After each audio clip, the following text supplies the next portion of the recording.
All right, welcome back to another episode of Beer, Bacon, and Bros. Tonight it is Keith, Chris, and Adam is returning after a little hiatus.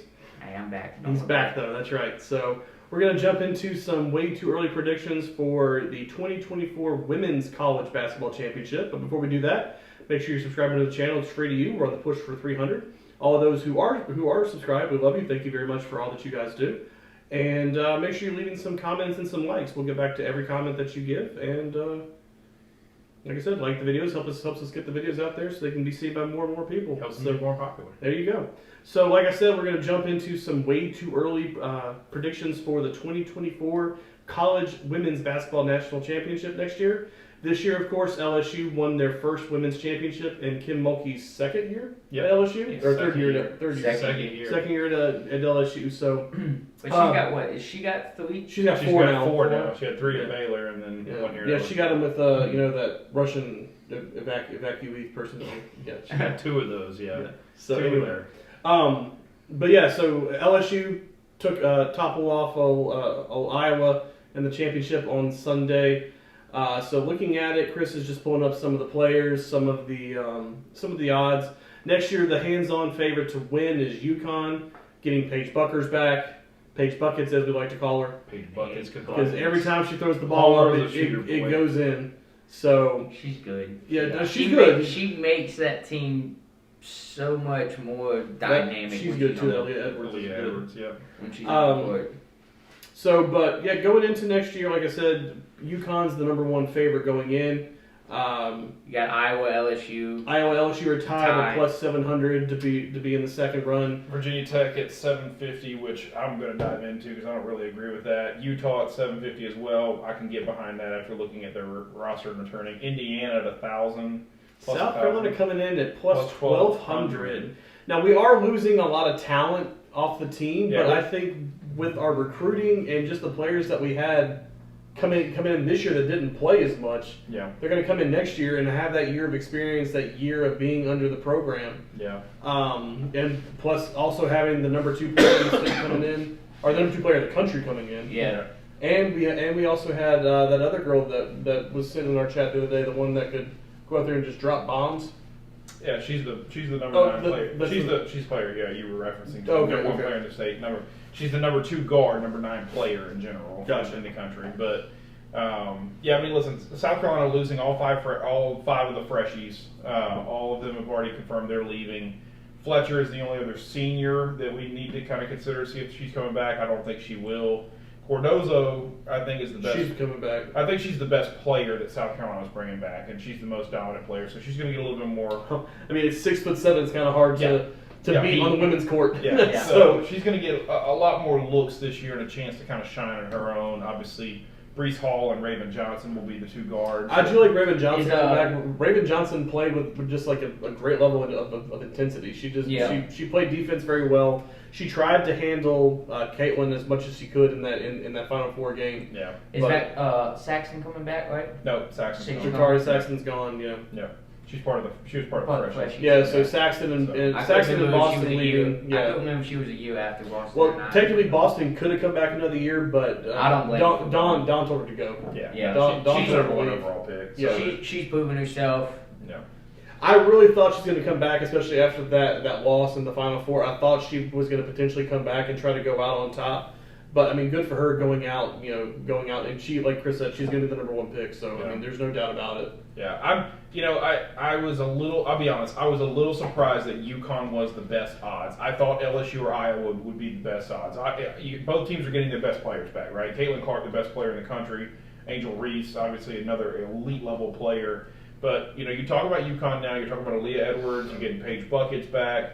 Ozzie Flood. That Lou. She's a senior, so I don't think she's coming back. No, I bet you she is. Maybe. So the Ozzie Flood girl as well. So you're talking about 3 people that can definitely score over 15 points a game for UConn. So I see the talent there. I mean, I see the ability and the talent, and obviously a proven program. The problem that I have with UConn and Gino is that he only runs like a six person bench or rotation. Right. So he only has his 5 starters and maybe 1 utility person that can come in and He play. ran 7 players this year. He had 2 that averaged over 20 off the bench. So I mean, he runs a very, very tight rotation. Yeah. So I mean, if somebody gets in foul trouble, they're not. I don't know if they're going to be able to hang in there with some of these more elite level programs. But they don't play anybody until the tournament, so I mean, it really doesn't much matter. But I feel like they play a decent out of conference schedule. Their conference is horrific. Yes. But yes.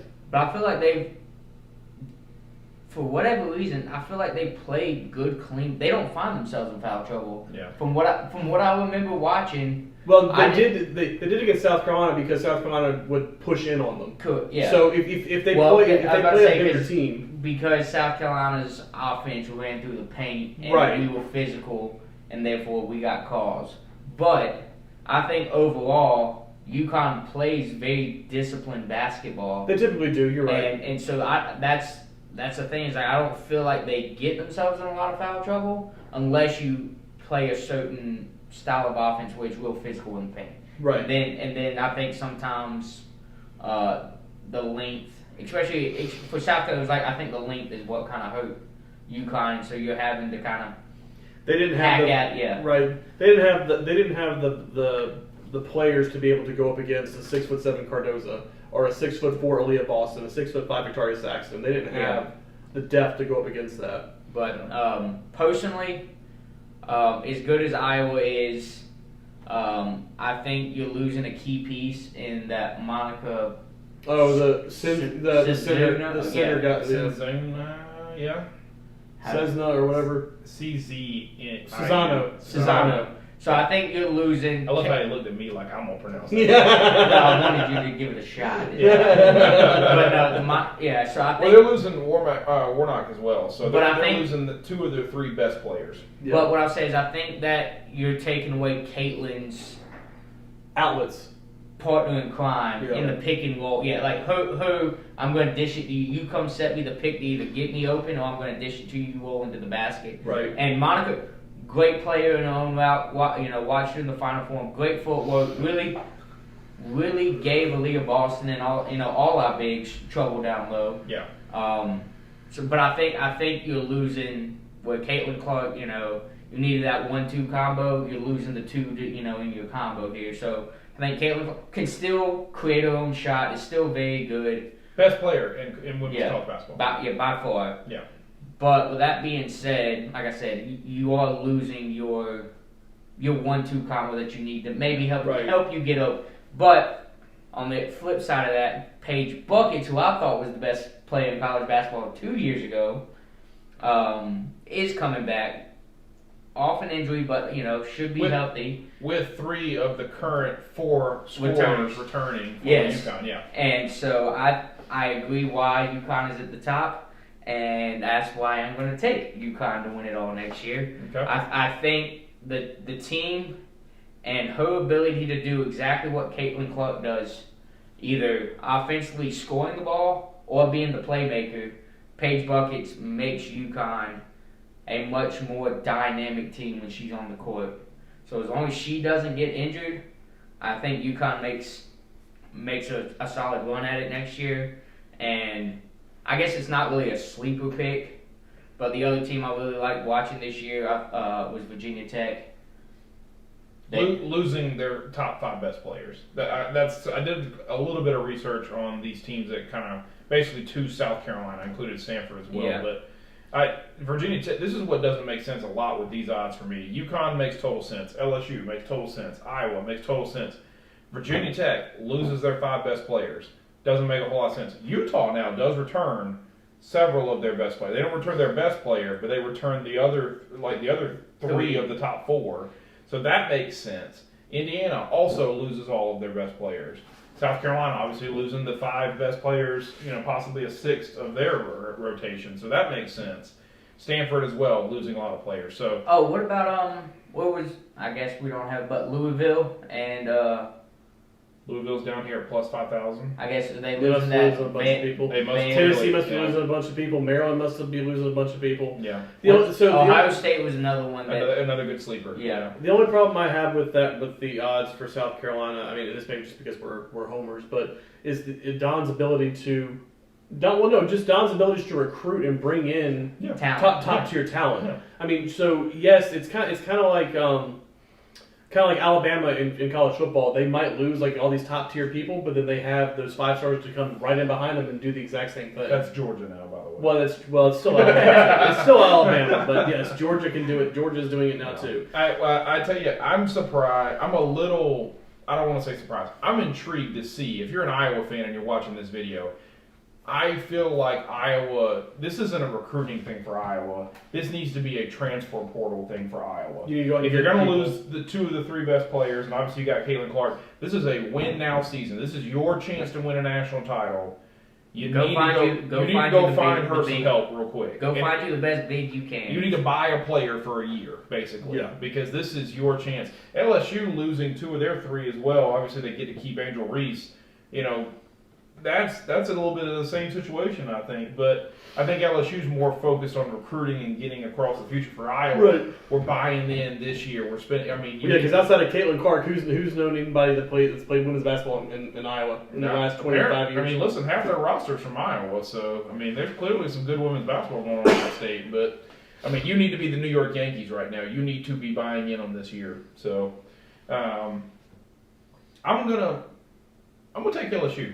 It's a little surprising, but I think Angel Reese plus maybe a transfer or 2 plus some youth that they had. Their 3rd best player was a freshman on that team, so I'm going to take LSU.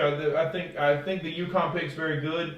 I do think that the difference between the dominant UConn that we've seen for the last 20 years and now is that women's basketball is so evenly spread now. There's a legit. I wouldn't say evenly. The way I see it is you have UConn and South Carolina. No, you have like your Indiana has gotten better.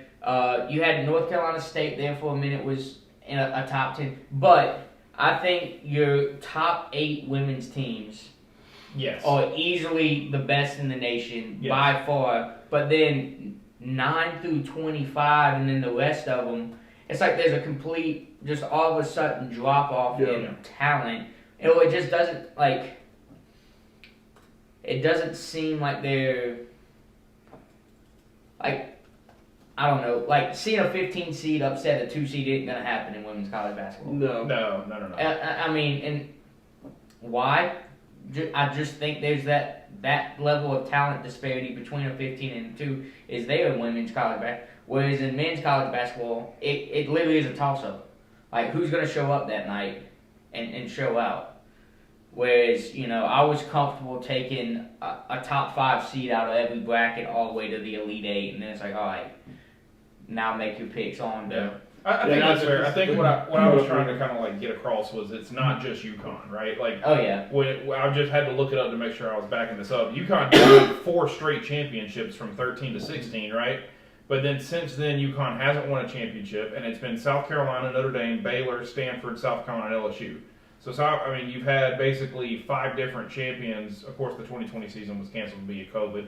We at South Carolina think we would have won it. Oregon fans think they had a chance, but. When I ask you or whatever. Yeah, so I mean, there's it's just been some diversity in the championship. So now it's like you can't just look at UConn and say, "Oh, UConn's going to win it." There are legit, like you said, probably 8, 9 teams that are going to play really good basketball and may even have a chance. Yeah. May even. Have But you finally, I think people realize that other schools could also recruit McDonald's All-Americans. Yeah. It was like UConn, 7 All-Americans. Everybody else was like, I don't know. We got maybe One. maybe one. 3-star. Yeah. It's So, like there was a pity All-American vote, Yeah. But it was like, what did y'all just choose not to try and go after some of these people? It's a toss-up for me between UConn and LSU. It's really hard to say. I mean, as much as I'd love to say South Carolina's going to be back, I think they're going to compete. They might make it to. I mean, they might make it to the Final Four again, but yeah, I'm gonna have to go with LSU. I'm gonna have to go with LSU. No, give me UConn. okay. I'm gonna have to go UConn too. That's fair. I really do seriously think that Caitlin Clark is so good that if Iowa can go find 2 players that can give them over 10 points and maybe 5 rebounds a game, Like, that they're gonna Iowa will again have a chance at the Final Four in a national title. yeah. If they if they can replace, you might not find a good center as Monica But if you can replace Monica and give you 3/4 of what she was able to do, Yeah, give you like you're saying about 8 boards a game, Yeah. 12 points a game, but just provide that big body for for women's basketball, either down low to set up that pick and roll that Caitlin Clark ran to perfection. Right. So I think I agree. I think that's what they're missing is a big for them. Yeah. And I agree. It's you need to win. This is for them is a win now. I absolutely agree with that. Absolutely. All right, well, hit us in the comments. Let us know who you think will win the 2024 Women's College Basketball National Championship. And as always, we appreciate you. Like, comment, subscribe.